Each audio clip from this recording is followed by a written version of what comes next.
Out of the potential end in sight to the longest federal government shutdown ever. A shutdown that has greatly disrupted air traffic and a shutdown that has left millions of Americans without food stamp benefits. We'll head to the airports and we'll look at exactly where things stand with those SNAP benefits in our area in just a minute. But we want to begin with the latest out of Washington today, where 8 senators who caucus with Democrats broke ranks and provided the votes needed to end the shutdown. The deal includes back pay for furloughed workers, funding the government until late January, funding SNAP benefits for the year, and a promised vote on Affordable Care Act tax credits. And that last point, quite contentious. Democrats wanted an extension of Affordable Care Act subsidies that are slated to expire at the end of the year. They did not get an extension, and there is fear now that premium payments could double. And after those 8 senators broke ranks, there are not enough Democrats in the House to uphold any deal, and the government could reopen by week's end. Certainly, that would be welcome news at the airports, where nearly 2,000 flights have been canceled today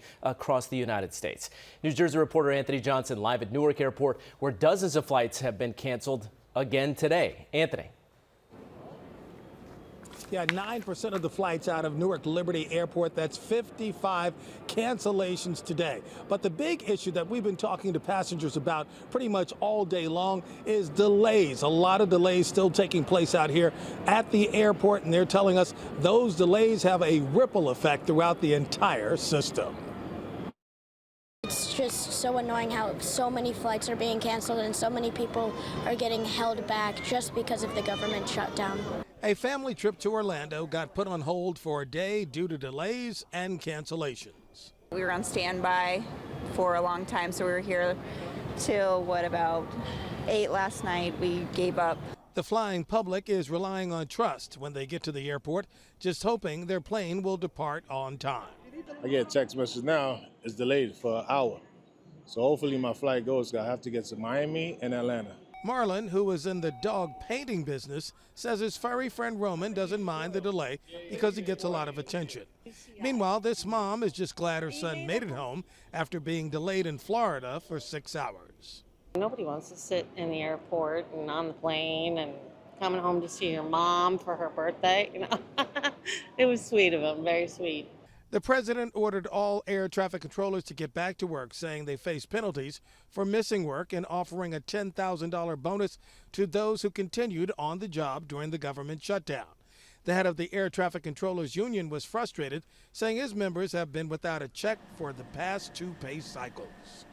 To not pay someone for the work that they have performed is un-American, and failing to pay that workforce that keeps our sky safe is not acceptable.